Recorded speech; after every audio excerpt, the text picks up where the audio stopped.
The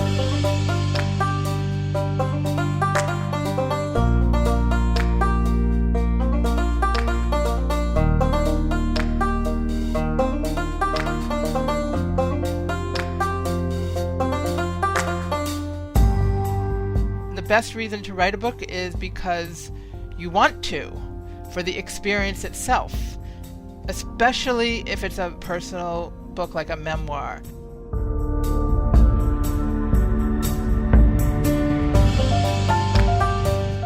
I was wishing there was a book that could be kind of a guide or a companion to me as a woman, as a spouse whose partner was going through this illness. I think that kept the urgency alive for me.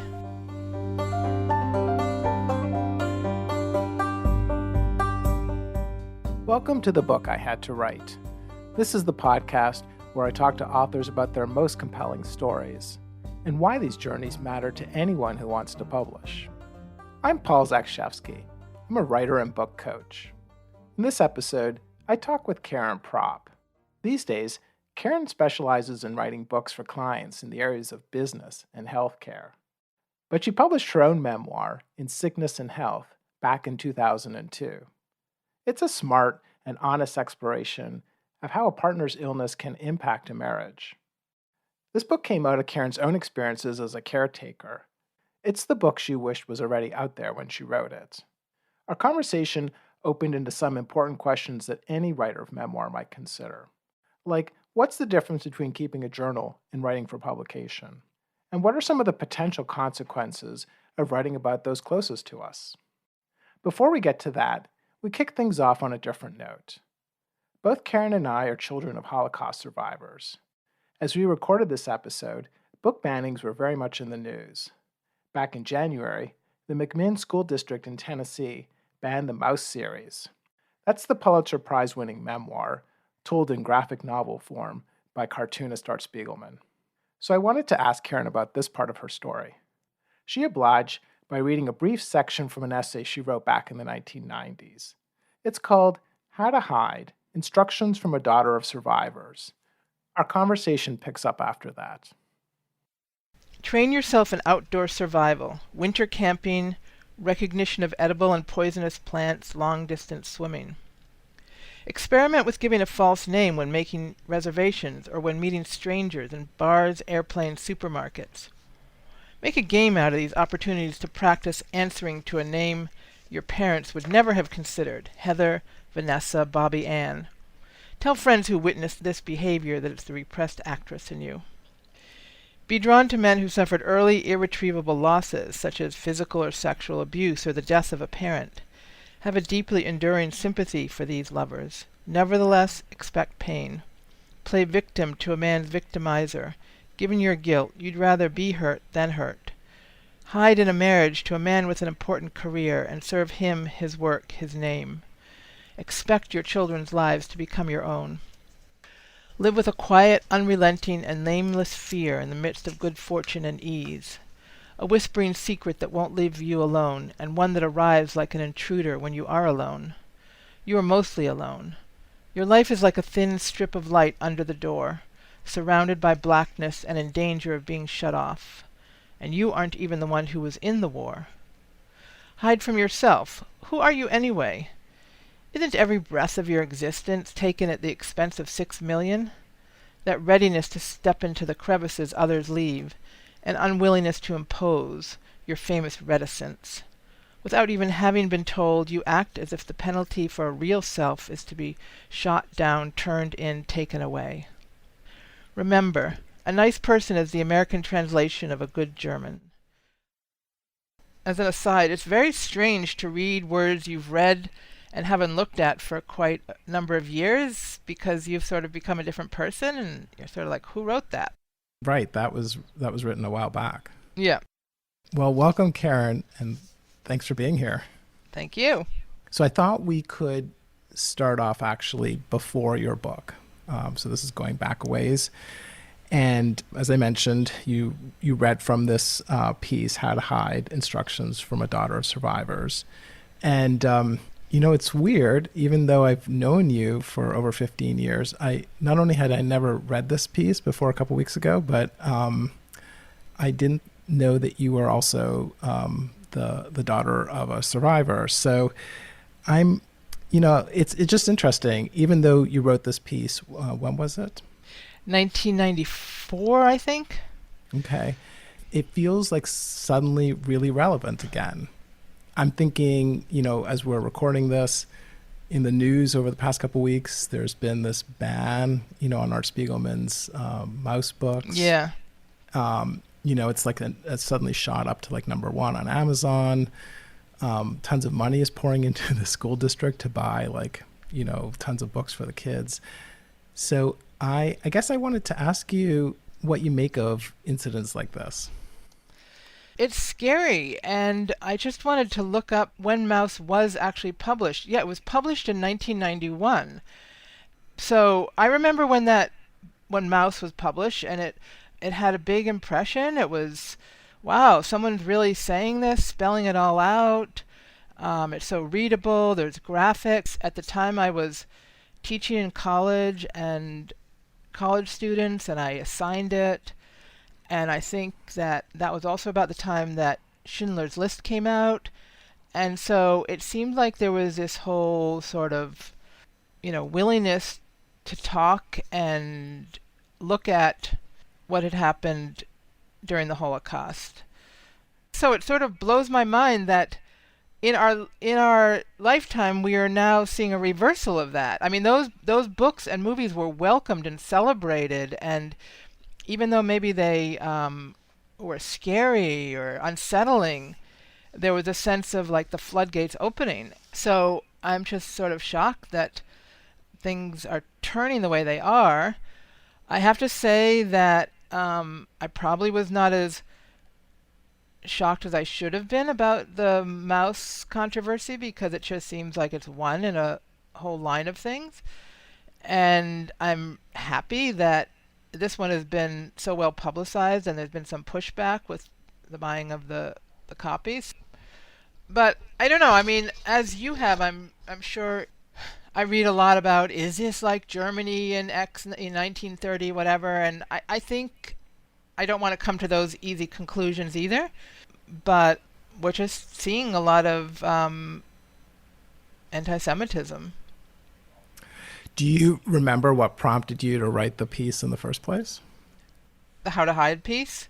Yeah. Yeah, well, at the time, I was in my 30s, I'd say early to mid 30s, and I was very active in these one generation after groups, and that was another part of this whole floodgate and awakening. And so I was meeting with a group. We started out under some official auspices, and then we started meeting in each other's homes for every month. And so the piece definitely grew out of the conversations in that group. And it's, not everything in the piece speaks to my experience. Some of it was sort of pulled, sort of a composite portrait from things in my family and other people's families. So it sounds like you felt like even back then, like some need to represent like a group experience. Yeah, I think that's a good way of putting it. Right. I wasn't only speaking for myself, but for a group. Yeah. So, of course, this podcast is called The Book I Had to Write, but the idea is just, it could be, I guess, the story I had to write. It's just this idea of urgency. When does urgency come up, and all the different reasons people have for urgency? Obviously, that identity was very close to you at that time. I'm wondering, you made a comment a little while ago that person seems far away from you. Yeah. I've had a similar experience. I mean, my second generation identity felt much more closer to me, back in my 30s than it does today. It's important, but in a very different way. And yeah. What do you think about when you read that story today? Yeah, I'd say it's the same thing. It's like, maybe it was a developmental phase or something. It was very important for me to access it and uncover it and realize it. I wouldn't say it's gone away, but it's not as, front and center. But it's interesting what you say about writing for a group, and the compulsion to, I mean, I'd say that both pieces, one about being a child of a survivor and being the spouse of a cancer survivor, they were motivated by a personal need at the time to just kind of come to terms with emotions that were overwhelming me that I didn't know how to sort out except in writing. However, I think in retrospect, probably their strengths comes from my ability to, connect it to a group. And with the book about prostate cancer, I was very much aware that not much had been written from the woman's point of view, the spouse's point of view, the family point of view. And indeed, after it was published, I did get some letters from women who said thank you. And so, yes, it came out of kind of a personal need, but I think the writing was stronger because I could see myself as part of a group as well.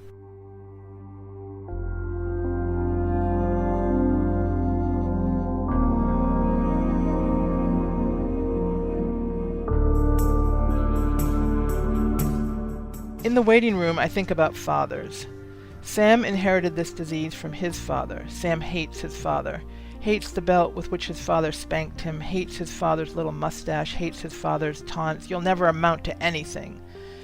This from a man who was a community leader, a charismatic Zionist, a celebrated ophthalmologist.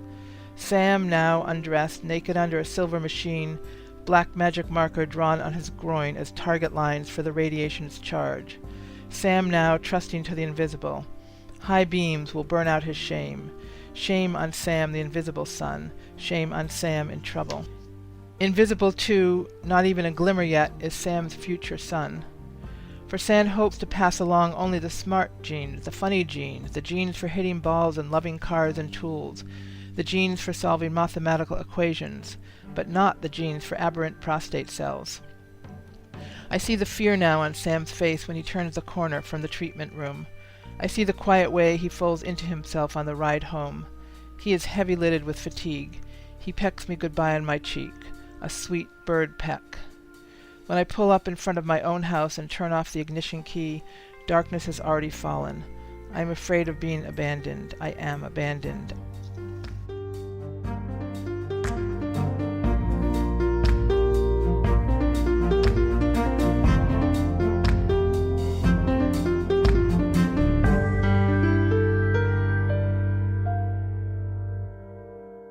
So, a few years after you, I guess maybe 10 years or so after you did this essay, then you published this book, In Sickness and Health. And as you mentioned, it was, this personal journey that you had gone with your, I guess your ex or your late ex-husband. And, when you and I were talking about this interview beforehand, you mentioned that you had been keeping journals. Can you talk to me a bit about, do you remember that process? Yeah. Well, I mean, I don't know about you, but I mean, I was, when I was 8 years old, I kept a journal. That was, religiously. So that was always my first impulse to write. And so, yes, I would come home from these appointments and just feel overwhelmed by emotion and also information and a sense of just having to, get it all down to work it through.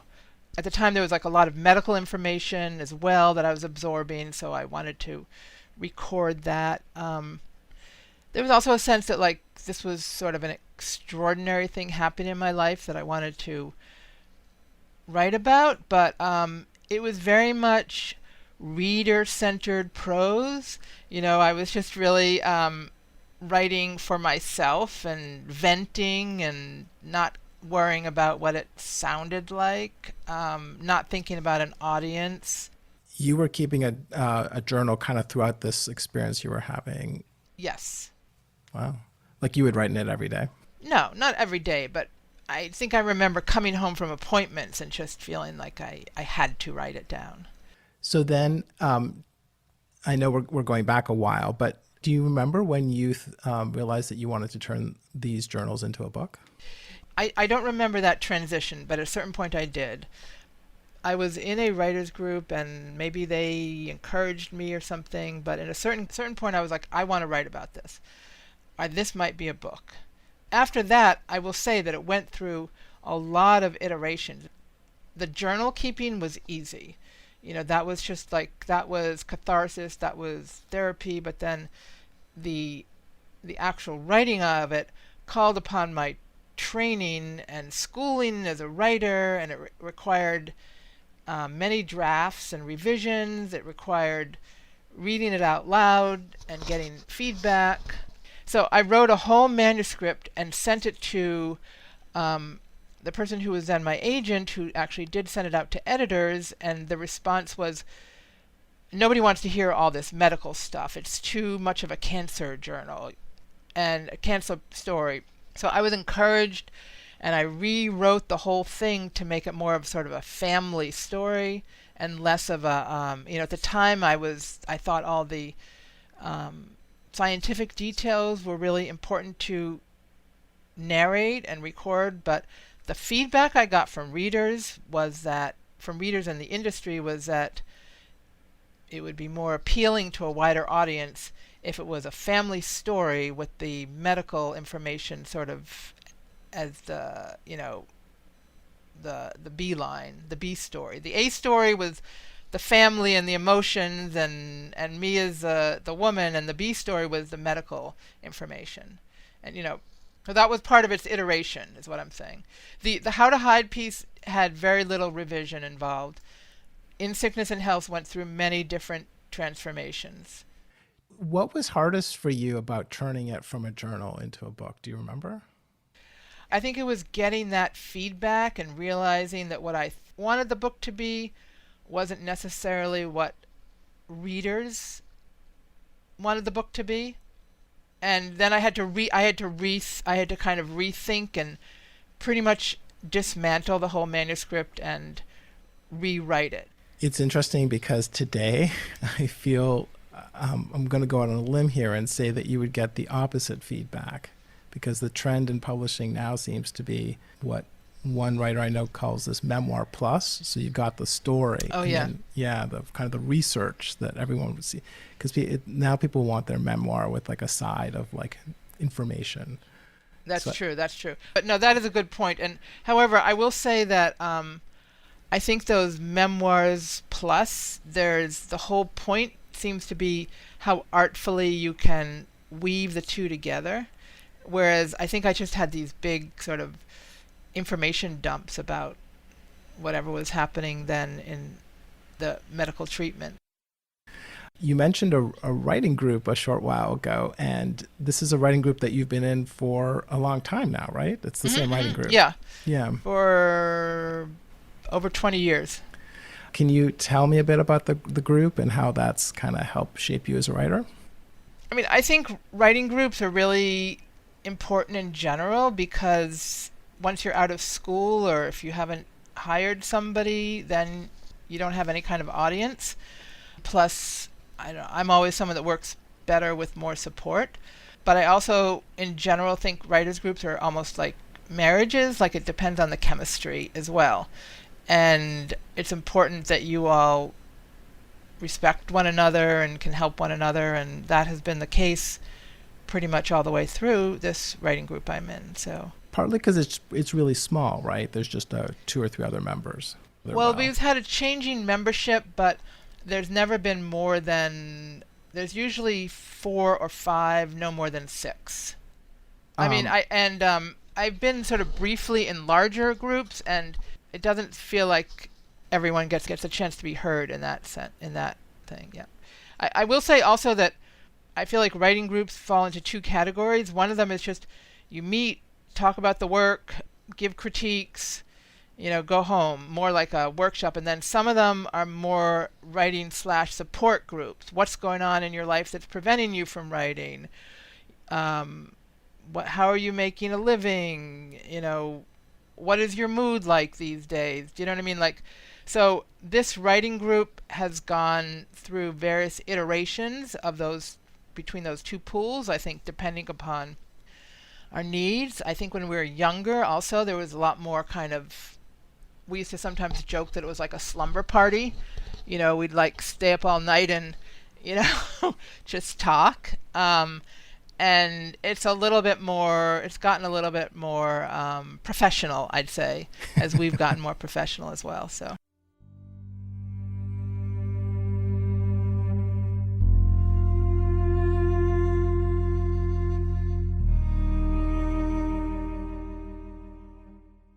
The other thing I wanted to ask you about is I know that you also, you work as a ghostwriter and book coach and with clients. And do you feel like you are able to help other folks kind of find that urgency in their writing? Or what is it that you feel like you tell them to do to find that? Yeah, well, it's interesting you're talking about the book I had to write. So I was thinking about that, and I think that writing a book is a daunting process. I don't think anyone would tell you differently. And you sort of have to be in it for the long haul. And so what I'm trying to say is I don't think anyone can really stick with it unless they really do feel it's the book they have to write. Do you know what I mean? It kind of tests you along the way. I'd say as a coach and an editor, the number one thing I see is people saying, "Oh, I have a great idea for a book. Why don't we just, dash it off, and it's going to be a bestseller, and the movie rights will be bought." And that is just, personally, I try to discourage that sentiment. Other people may play into it, but I try to be, keep expectations low. And what I say is that the best reason to write a book is because you want to, for the experience itself, especially if it's a personal book like a memoir. Now, if somebody already, we've talked about platform books, and if somebody already is doing workshops or teachings or has a message and that they're spreading, that they're already known for, then I'd say writing the book is both easier and maybe more obvious, because you're sort of just putting into words what they've already been, implementing, I guess. Mm-hmm. So that's a different kind of book. And I would say probably the person has already felt the urgency to develop the materials, in webinars or conferences, or do you know what I'm saying? Like it's a different story if people have developed their message and their material and their content in a different medium, and they just want to sort of record it or contain it within the covers of a book. And you were just saying writing a book is a daunting task, and you have to feel this urgency. I'm wondering if you can just help unpack for me a little bit of what you thought the urgency was motivating you when you wrote, for example, In Sickness and Health. You had mentioned to me just even in the past, just your role as a caretaker, like that experience felt underrepresented and just was so immediate for you. Can you talk a bit about that? Yeah, I don't know if this answers what you're saying, but it was also about feeling like I wanted to write a book that wasn't out there yet, write the book that I wanted to read. And so at the time, yes, I was wishing there was a book that could be kind of a guide or a companion to me as a woman, as a spouse whose partner was going through this illness. I think that kept the urgency alive for me. It was interesting because I feel like when I was first talking to you about this interview, looking at this question of being a caretaker and kind of the urgency of writing coming from being a caretaker. Okay. And it sounds like that's actually an impulse that, even though this book is 20 years old, that's actually an impulse that has continued with you. Can you talk about that? Yeah. We were talking about how I've had a lot of responsibility for both my parents in the last 5 years who have been elderly and ill, and as the oldest child and the daughter who lives nearby, it's kind of been predetermined. This role has been predetermined for me.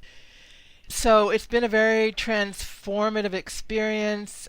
Again, it fits under the caretaking rubric, and I think there's a lot to be said about it. And again, as I think I told you, that I'm feeling once again that maybe my personal experience might be of help to others in this, just demographically, so many more boomers and those of us will be aging or caring for aging parents. So it's just kind of brought it forward to me at the forefront. But yeah, and the whole caretaking experience is very, I don't know, maybe it's indicative to my personality in some way, but it is very, it seems like a rich kind of vein to probe. So. And obviously, this is a very forward-looking question. It might be hard to answer now, but since I know that you're keeping a journal and that you might want to write about this experience that you're going through, what is it about going through the experience, 20 years ago, writing this first memoir, that you would, that would be front and center for you if and when you started writing a new book? Is there anything that you would be a guiding kind of principle or thought? I don't know. That's a good question.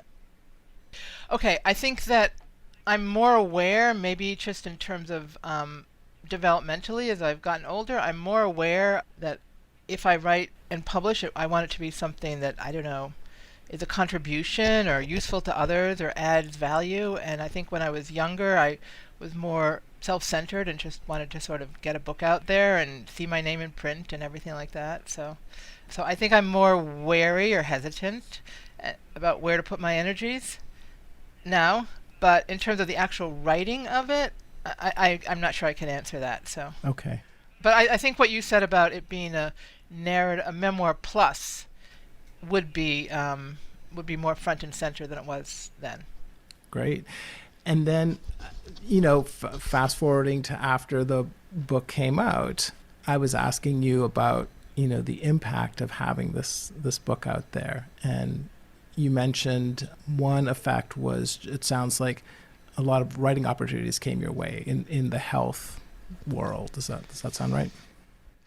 Yes, I did start writing for some healthcare organizations, and I became more interested in healthcare issues, and so I wrote some white papers, basically some white papers. And then you suggested to me that there were unexpected results of publishing the book. Well, I don't know. This gets to the heart of the memoir question about, how personal do I want to be?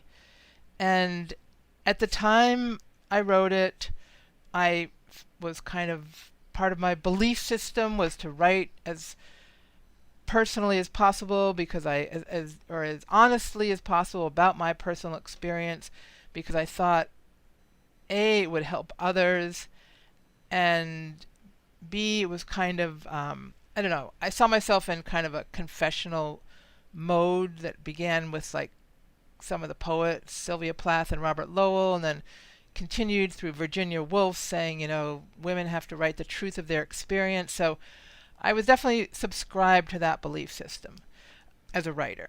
And since then, I've seen that the people in your life then have to read what you write. And also the people that you haven't yet met but may become friends with read all these personal things about your life that you may not have chosen to tell them. So, as you noticed, I have not published a personal memoir since In Sickness and in Health. So I have ambivalent feelings, I would say. My feelings are more ambivalent since I published it. I definitely feel like it's, every writer has their truth and the right to tell their truth, and your story is your truth. But then afterwards, you have to think about how comfortable you are with that level of exposure. So it sounds like you had some experiences after the book came out that made you feel like maybe you had revealed too much. Does that sound right to you? Yeah, I mean, nothing like blatant or really concrete. I just myself had a few misgivings.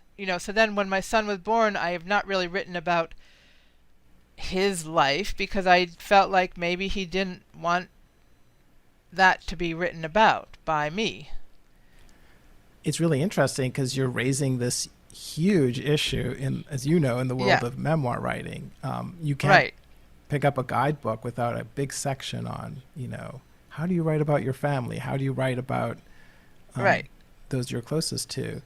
When you were writing this the first time, how did you come out with that question? Did you show the work in progress to, say, your ex or other people that you were... Yeah. Actually, several people asked me afterwards, how did he let you do this? Like, wow, you wrote all this personal stuff. And that's an interesting story. At the time, he subscribed to the belief system that he should not censor me in any way, shape, or form, and I could write whatever I wanted to about our experience. Then, after it was published, I did not really show him the manuscript in process. I did show it to him after it had been accepted for publication and was more or less ready to go. And he read it on two levels. On the one hand, he read it very objectively and said, there's a few inaccuracies here you might want to correct. And then on the other level, I think he was emotionally a little bit distraught or unsettled because it was not how he would have represented the experience that we went through. Like his truth was different from my truth. And I think that he saw himself as much more heroic, where I saw him as much more difficult. So, I think that that didn't go over that well.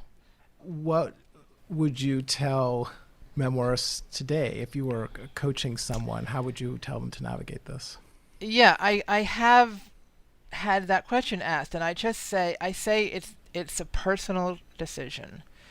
It's a personal choice, and I think it comes down to how much you want to be true to your own truth, or how much you want to adhere to your own truth, and how much you want to consider the feeling, because you probably, no matter what you write, you probably won't write what other people around you want you to write. So in some ways, it's a losing battle. I've also seen memoir students who are afraid of offending anybody in their life, and therefore what they write is very superficial and cliched and uninteresting. So there's a middle ground, it sounds like you're saying. Yes, there's a middle ground. So, Karen, I want to thank you again for taking time to talk with me today. Yeah, my pleasure. It's always fun to talk to you, Paul.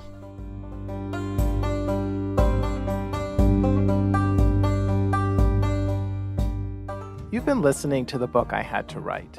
I'm Paul Zakshevsky. In this episode, I talk with the writer and editor Karen Propp. If you enjoyed the show, then I hope you'll subscribe in Apple Podcasts. I'm always grateful for reviews and for sharing the show with friends. To get a transcript of this and every episode delivered to your inbox, sign up at thebookihadtowrite.com/subscribe. In addition to transcripts, I'll send you information about upcoming episodes, plus special offers available only to email subscribers. If you're working on your own book you have to write, or you want to get started, maybe I can help. Find out more about me and my book coaching at thebookihadtowrite.com/coaching. That's thebookihadtowrite.com/coaching. And thanks for listening.